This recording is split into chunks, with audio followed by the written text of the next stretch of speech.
Hi, you guys. Welcome back. My name is Carrie Penny. I am the Happy Crafty Homemaker, and welcome to show and tell number 211. I did double check. Hopefully I didn't mess that up. And once again, I'm not sure why my camera keeps drifting this way. But anyway, I hope you guys have had a wonderful, fantastic week. As always, mine's been a little bit all over the place. So, Troy's been in Germany this week. And I had a dentist appointment, which was interesting. Back to my normal dentist. Fantastic. Our old dentist has sold the practice to the dentist I saw right before we moved to Charlotte. And he's an excellent dentist. The hygienist that did my teeth. I got all the office gossip for the last 4 years. So it was a, fun visit, just for the social aspect, because it's the same hygienist that also does my husband's teeth. So we were sitting there laughing, and I was showing pictures of the house and telling her about the move process and everything else. But I'm over the age of 40 now, and I had to do the gum measurement testing, and had to have like 9 million x-rays done. They did the staged normal ones, and then they had to do like the ones that do like all the way up to the top of the roots and everything. So I'd actually planned on filming today's video on Tuesday when I got home, but my mouth really hurt. Between having the little measurement tool kind of shoved up under my gum line, I haven't had a cleaning in a year, so there was a little extra like just miscellaneous tartar and staining and stuff that had to come off. I'm a heavy coffee drinker. Although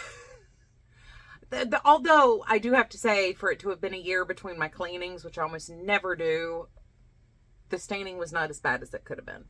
And also the micro x-ray thing where they were trying to get all the way up into the root line, the piece that they put in the mouth, I clenched my jaws.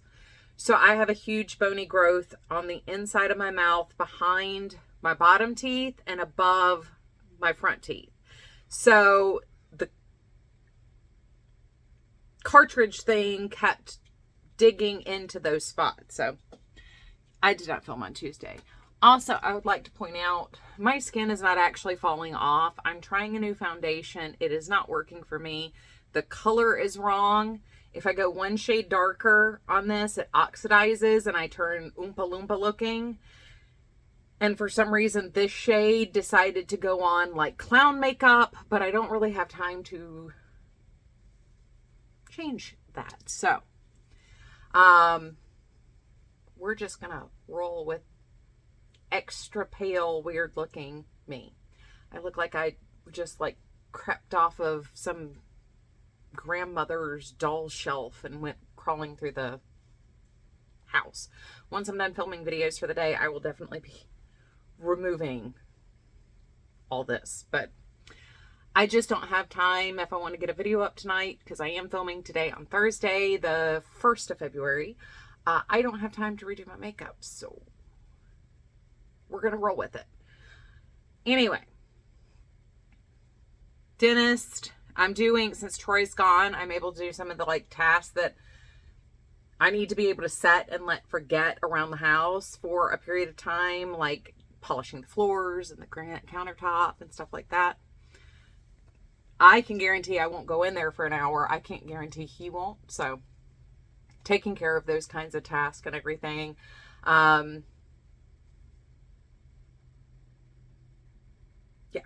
So I am aiming to film 3 videos today. Today, show and tell that y'all are seeing right now. I have gotten a number of requests about how to purchase your own mindfully once again. So I'm going to do a much more abbreviated version, basically from talking about how to build a stash wisely. And also, a couple of you guys have reached out and asked, how is it going with the Fitville shoes? So I do kind of want to do a checkup on that now that we're a month after Vlogmas and all the craziness that was Christmas season. What do I think going forward with those? So that in no way is sponsored. They did send me the shoes for free. That was all covered in the unboxing video, and then I shared through Vlogmas as I was wearing the shoes, trying to break them in. So if y'all decide to skip that video, I really don't blame you. But if you were interested in how after 2 months the shoes are working, check out that video. I don't know what's going up on Saturday and what's going up on Tuesday, or if something's going to get moved to next Saturday, because we do have the Yarnable and the ALCs coming. And we'll have the next month with the studio. Why can I never remember their name? I can remember their address. They're in Pineville, North Carolina, Griffith Road, off of Old Pineville Road. I know everything about them except for I can never remember the name of their store. Anyway, the subscription box that I'm unboxing for this quarter. Oops. Yeah. So we will have other content cropping up, and so I'm not sure what order things are going to come out in. Just keep an eye out for purchasing mindfully and what that means to me for this year, and the Fitville shoe 2 months later. Oh, I got people texting me about buying more stuff from them. Anyway, what's in my basket of goodies today? Well, I have had fun crafting this week. I haven't gotten done the stuff I meant to get done, but I did have some fun. So last week I made a whole bunch of legal pad folio bases. A couple of you guys have asked once again about the tutorial for this project. This is maymaymadeit.com. There is a link in the description box of the previous 2 videos plus this one. I will put the link down there.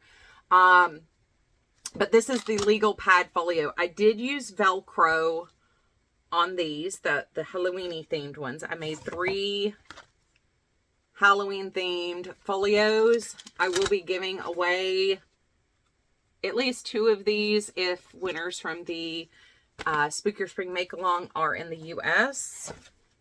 This is using a long since discontinued pad. This was a Michael's Recollection scrapbook paper pad called Dead and Breakfast. And I loved it. I actually have another 12 by 12 of this. I've used one I shared with you eons ago, a junk journal that I made using this paper collection. It was one of those old projects. But anyway, I got 4 of those made. And I used, this is the Michael's Recollection brand 110 pound cardstock for the black cardstock. This did make excellent folio bases. So everything on how to make these folios, from building the folio itself and covering them, is in that video tutorial. The folio base is 100% handmade. I put these together using 2 pieces of 8.5 by 11 cardstock. But not only did I get these started, I've not embellished anything on these because I need to get into my Halloween box to pull embellishments, because this did not come from a paper collection. This just came from a paper pad. But I did, this is an Echo Park collection called Marketplace, I think, or Farmer's Market. But I did make 4, and they're fully embellished and have little mini legal pads in them. 4 of these. So I did put magnets in these. However, for some reason, my neodymium rare earth metal magnets did not magnetize these. This is the one I boo-booed on. You can see the little boo-boo right there. Trying to put the Velcro in it. This is my favorite one.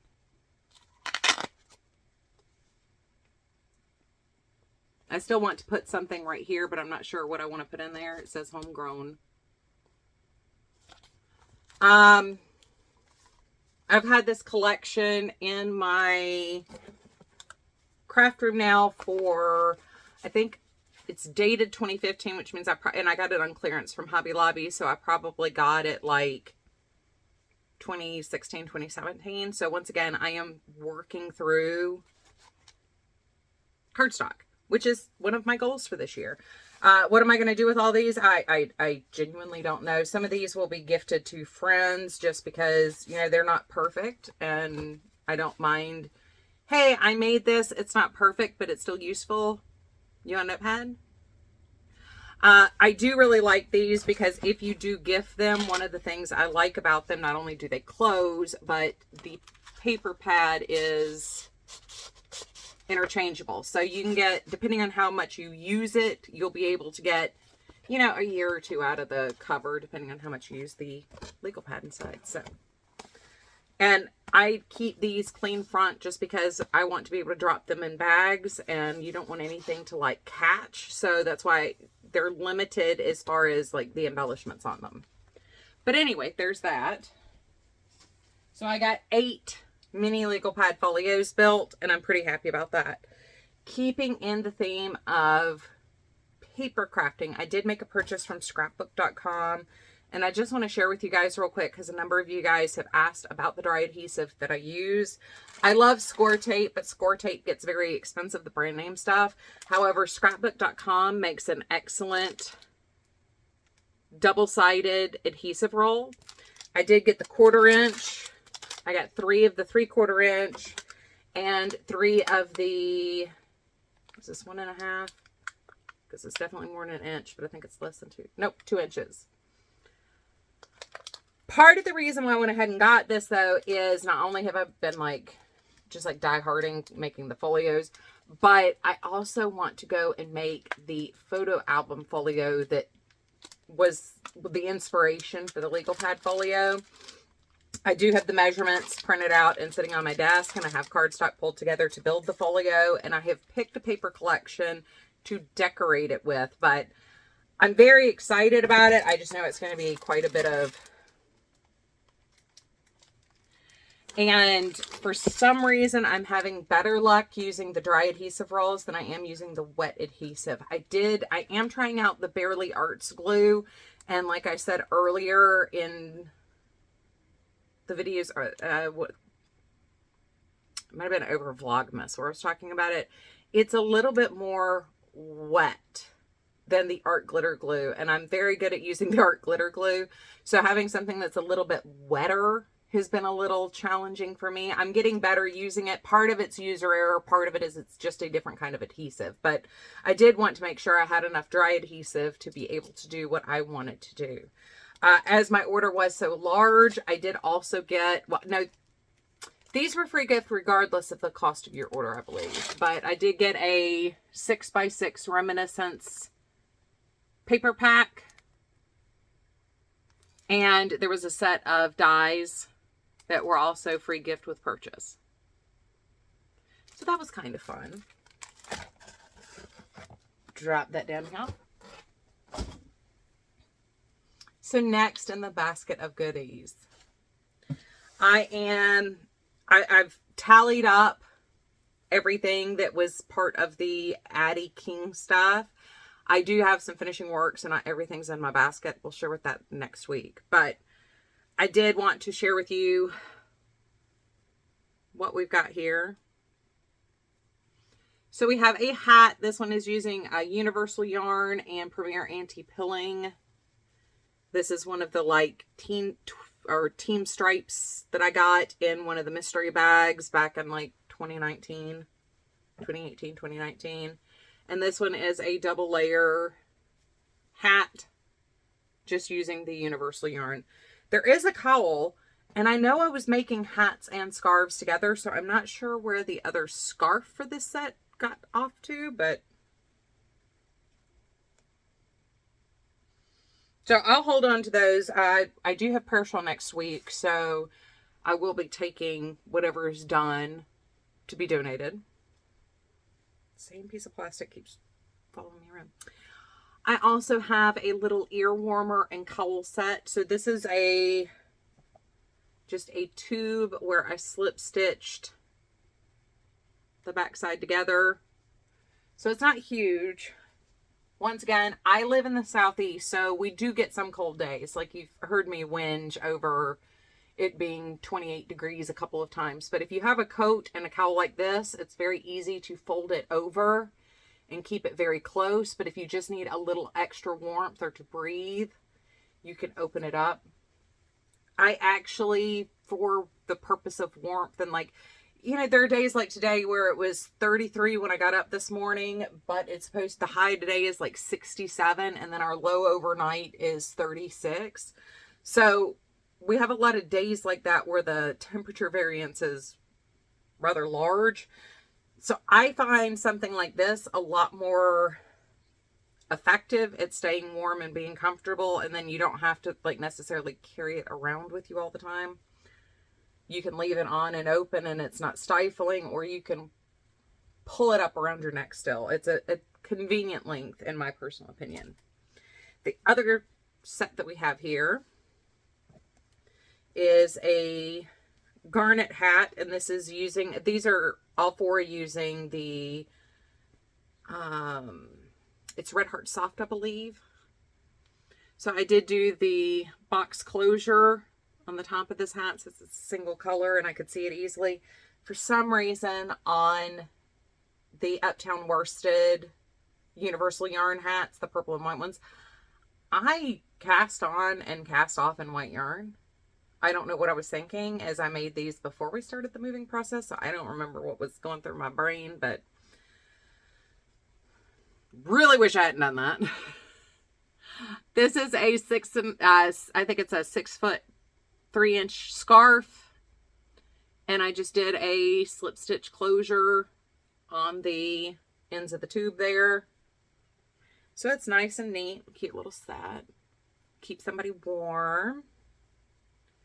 And that's all I have as far as finished makes. So I've been working, the two things I've really been working on is my Knit Provision shawl for, or with the Hobie yarn for the No Shades of Gray make along, and the Summer Freshness shawl that is also part of the same thing. So I really haven't worked on any of the things that I've set aside to work on yet. Go figure. I did take my 2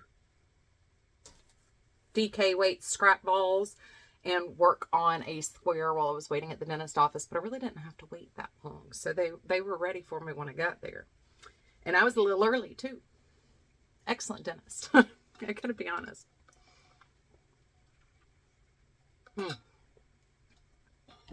Sorry, very thirsty. So the last thing I have to share with you guys is I did make a purchase. Hearts on Fiber was running a big clearance sale. And oddly enough, so what I got came from one specific dyer. And I also may have ordered from them during their own clearance sale. So it wasn't intentional whatsoever, but it worked out. And I've only gotten one thing. The other one's in the mail, so we'll share with that next week. But Hearts on Fiber is in Davidson, North Carolina. If you are in that area, go check them out. Their shop is really awesome. And if you're in the area, definitely go check out their classes, because they do spinning, dyeing, and knit and crochet classes. So definitely check out the classes. Beautiful town, by the way. That's one of those places where it's like, I would kind of love to live here, not gonna lie. There's the cute, quaint aspect to it, but it's also a liberal arts college community, so great area. But you can just sign up for their online newsletter, which is what I've done, and you can order from their website online. Anyway, I got the No Matter What Gnomes mini set, and this is from Queen City Yarns, who I love. You guys will have seen a number of things from Queen City Yarn between the Charlotte area yarn crawl and the Southern Comforts Fiber Market that I've purchased over the years. Love their yarn, love their style, and they are absolutely charming. I love talking to them every time I see them. So we have, this is the Noda Sock Blank or base, and the colors are just numbered. But I really liked this set. And I don't know why, because this is, once again, I'm not really into peach and I'm not really into yellow, but I really love this set. But this is the sweater weather set. And the other thing that I got, so I had actually meant to buy this when it was released. I ended up winning because I didn't buy it when it was released, and I got it for a much better deal. But instead of doing a advent calendar, Queen City Yarn does a mini set earlier in the season, and you can make it your advent. Just, it's not actually an advent. You just get everything all bundled together. So this was originally $85, and I got it 55% off, or 50% off, I believe. Let's see. Yeah, 50% off. So I ended up getting a really good sale. But once again, this is from Queen City. It came in this cute little bag. There is a fall themed stitch marker. Very lightweight epoxy stitch marker, which I love. And this is the set. All together. I can't remember. Mom's Nightmares variation regular. I don't know what that means, but once again, these are all, I think, Noda sock based. Oh, nope, there's some Uptown sock too. All of these have different names. If I can find the listing for this, I will leave it down below. There will be a link for Hearts on Fiber as well as Queen City Yarn down in the description box area. But I really loved the set. I just didn't get around to ordering it. And then I got a text message about a sale for 50% off stuff. And I was like, I like what they have. Let's go see what's on sale. And then it may have also been a 3 o'clock in the morning hormonal purchase as well. I don't know. Could have been. I could have just needed some retail therapy that morning. But I had meant to buy this when Queen City was offering it, and then just, for whatever reason, I did not purchase it. So I got it for a really good deal, and I'll take that. So that is my week in review as far as getting crafty stuff in and making crafty stuff and getting stuff out. I think what I'm going to do with these is I'm going to make these the prizes for each quarter like I did last year. So if I feel like I've met a substantial amount of my goals that were reasonable for Q1, I'll get to have a prize. I might hold this for the end of the year. I don't know. We'll see. But I did the same thing last year. I placed a early in the season webs order, and I just held them as goodies for me, prizes for me. So I think I might do the same thing with this, just hold it as a prize to keep myself motivated. I can't use it until then. So anyway, that also means it wouldn't count towards my yarn purchasing goals this year either, because it's a prize for motivation. It's like when weight loss was my goal, when actual pounds lost was my actual goal, for every 15 pounds I lost and kept off for more than a month, I would let myself have a goodie, whether it be like a really nice dinner out or sushi night or whatever. Same thing. I am very goals motivated. I'm prize motivated. Not gonna lie. So that's just the way my brain works. So if I have prizes like this that I can see that are like hanging out going, hey, don't you want me? I'm pretty good at self-denial, but I'm also like very motivated by getting a treat like that. So anyway, I am not sure if I have cat pictures at the end of this or not. I know I've taken pictures of the cat. That didn't. Banner and Pippin have been very cute and very sweet and done very silly things, but I haven't been as good at catching it on camera recently. I know I got some good pictures of Pippin the other night, though, because he kept trying to steal my dinner. Strawberries and olives both have a chemical in them that is very similar to catnip. So Pippin is super into catnip, and if he smells you cutting up strawberries, like, he is after your strawberries. And I had berries for dinner with some yogurt the other night, and he just was like on top of me. And then Banner waited on the floor patiently waiting for the lickings from the bottom of the yogurt. Cats. So anyway, I don't know how many pictures I got of them this week that are good to share, but maybe there are cat pictures at the end of this. Anyway, I love you guys. Find my clicker. Oh, and I dropped it in the floor. You know, that kind of defeats the purpose of having a clicker if you can't actually keep it on hand. Anyway, I love you guys. I will see y'all very soon. I hope you have a wonderful, fantastic day. Bye, guys.